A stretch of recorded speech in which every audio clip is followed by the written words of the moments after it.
ঈদের আগের দিন চাঁদের রাতে একটি আমল করুন, আল্লাহ রাব্বুল আলামিন আপনার মনের সব আশা পূরণ করে দিবেন, ভাগ্য খুলে যাবে, রিজিকের দ্বার আল্লাহ রাব্বুল আলামিন উন্মোচন করে দিবেন। আপনার ব্যবসার জন্য, আপনার কাজের জন্য, আপনার সকল সমস্যাগুলো সমাধানের জন্য আপনি এই চাঁদের রাতে আমলটি করতে পারেন। কারণ এই দিন হলো, এই রাত হলো আল্লাহ তাআলার কাছে বিশেষতম রাত। এই রাতে আল্লাহ রাব্বুল আলামিন বান্দার সকল চাওয়া পাওয়াকে পূরণ করে দেন, বান্দার অসহায়ত্ব ভাবকে দূর করে দেন। আল্লাহ তাআলা বান্দার আয় উন্নতি, রিজিকে সমুন্নত করেন যদি বান্দা আমল করতে পারে। চাঁদের রাত অর্থাৎ যেই দিন ঈদ হবে তার আগের দিনের রাত আল্লাহ তাআলার কাছে গুরুত্বপূর্ণ রজনী।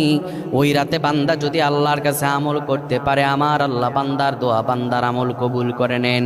ওই রাতের বিশেষ ফজিলত আছে। ওই রাতে তারাবির সালাত থাকে না। ওই রাতে আপনি ইশার নামাজ পড়ে যেই জায়গায় বসবেন, ওই জায়গায় বসে লা হাওলা ওয়ালা কুওয়াতা ইল্লা বিল্লাহ 499 বার পড়বেন। 499 বার লা হাওলা ওয়ালা কুওয়াতা ইল্লা বিল্লাহ পড়ার পরে এরপরে একবার পড়বেন লা হাওলা ওয়ালা কুওয়াতা ইল্লা বিল্লাহিল আলিয়্যিল আযীম।